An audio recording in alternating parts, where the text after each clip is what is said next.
विद्यार्थी मित्रांनो, मागील तासिकेला आपण 6वी सामान्य ज्ञान भाग 2 या अंतर्गत समाजातील विविधतेविषयी माहिती घेतलेली होती।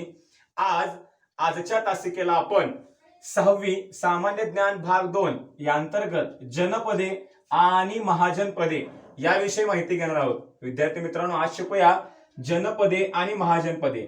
आता जनपदे याचा अर्थ काय हो, तर जाणून घेऊया। जनपद म्हणजे काय, तर जनपद याचा अर्थ छोटी छोटी मिळून बनणारी राज्य। बघा काय, जनपद म्हणजे छोटी छोटी राज्य, याला काय म्हणतो आपण, जनपदे म्हणतो।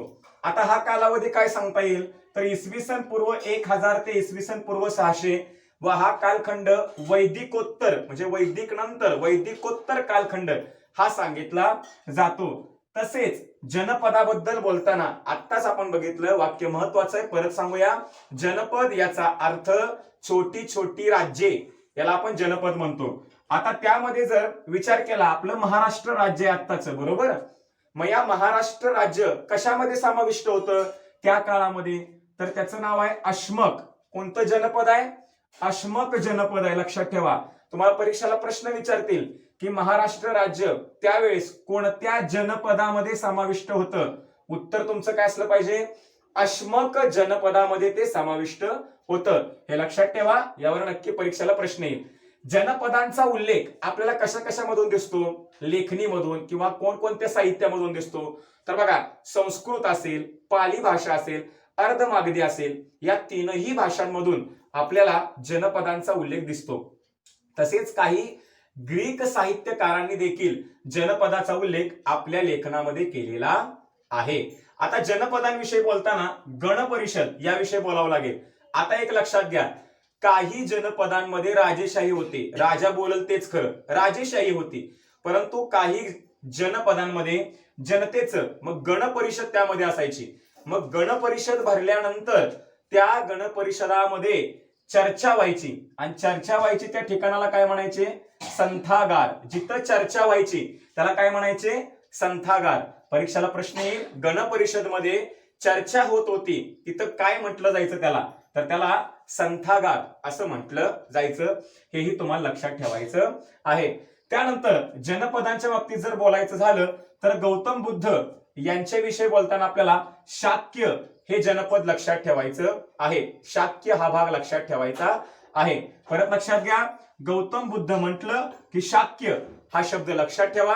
परीक्षेला यावर आधारित प्रश्न विचारला जाईल, त्याचं उत्तर तुम्ही लिहू शकता। शब्द लक्षात ठेवायचे आपण, गौतम बुद्ध म्हटलं की शाक्यगार, हे लक्षात ठेवायचं आहे। त्याचबरोबर प्रत्येक जनपदाचं स्वतंत्र असं नाणं असायचं। नाणी म्हणजे काय, तर व्यवहारासाठी तयार करण्यात आलेलं नाणं तुम्हाला माहित असेल, बरोबर का, त्याला स्वतंत्र नाणी, प्रत्येक जनपदासाठी स्वतंत्र नाणी तयार करण्यात आलेली होती। ही झाली विद्यार्थी मित्रांनो काही जनपदांविषयीची माहिती। जनपदांविषयी थोडीशी माहिती घेतल्यानंतर आपण येणार आहोत पुढचा मुद्दा, महाजनपदे। आता महाजनपदे याचा अर्थ काय बघा, जनपदे यालाच महा असा शब्द जोडलाय। याचा अर्थ काय हो, जेव्हा राज्यांचा विस्तार, आता आपण बघितलं की छोटी छोटी राज्य म्हणजे जनपद, मग हे छोटं राज्य जेव्हा मोठं होतं, विस्तार होतो याचा, त्यालाच काय म्हटलं जातं, परत महाजनपद म्हटलं जातं। म्हणजे छोटस राज्य आहे ते हळूहळू मोठं होतं आणि त्याच भागाला परत काय म्हटलं जावं लागलं, महाजनपद। मग चला आता मुख्य 4 महाजनपदांचा आता अभ्यास करूया। तशी 16 महाजनपदे सांगितली जातात, किती, 16। त्यातल्या 4 महाजनपदांचा आज आपण अभ्यास करणार आहोत। सुरुवात करूया कोसल यापासून। कोसल महाजनपदामध्ये श्रावस्ती व कुशावती ही महत्वाची नगरं होती।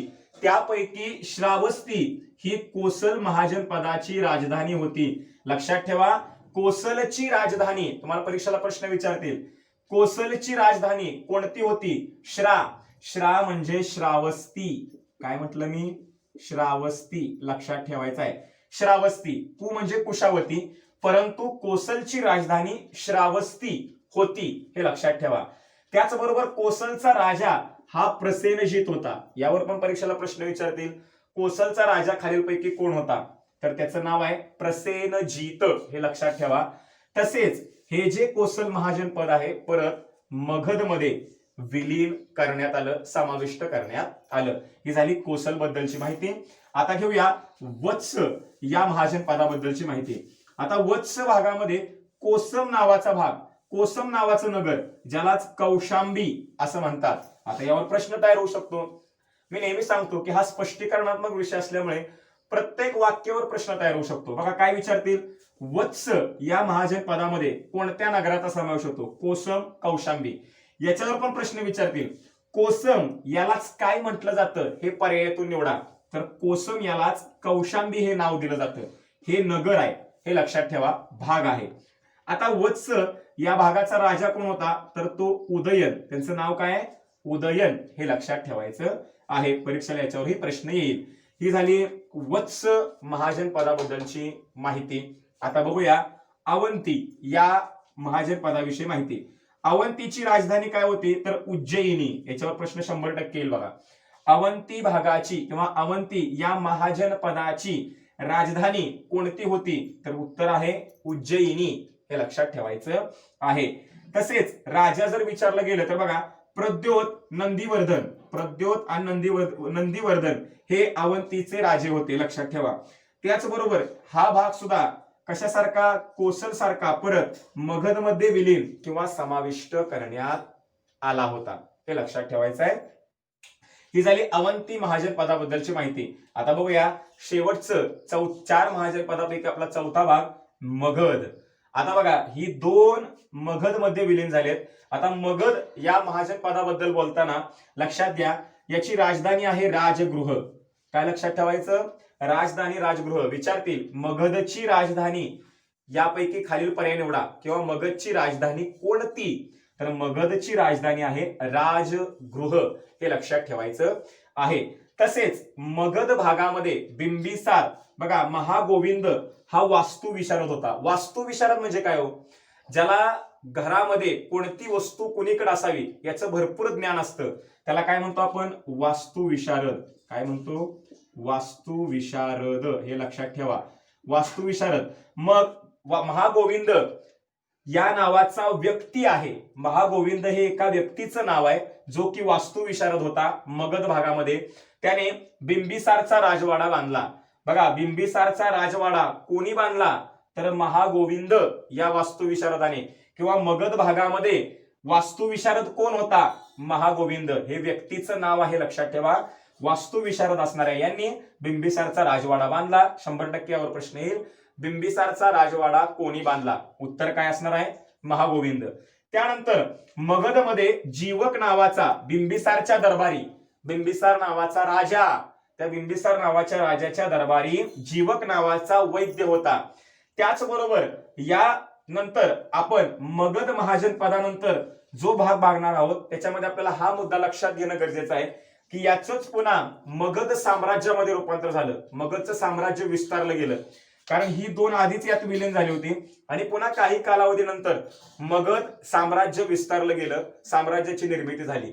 आणि मगध साम्राज्याची निर्मिती झाल्यानंतर बिंबिसारचा मुलगा अजातशत्रू हा मगध साम्राज्याच्या गादीवर बसला. आणि अजातशत्रूच्या कालावधीमध्ये विद्यार्थी मित्रांनो जेव्हा या बिंबिसारचा मुलगा अजातशत्रू जेव्हा गादीवर बसला तेव्हा मगधचं साम्राज्य भरभराटीस आलं, खूप वाढलं. विचारतील प्रश्न, मगधचं साम्राज्य खालीलपैकी कोणाच्या राजवटीत भरभराटीस आलं?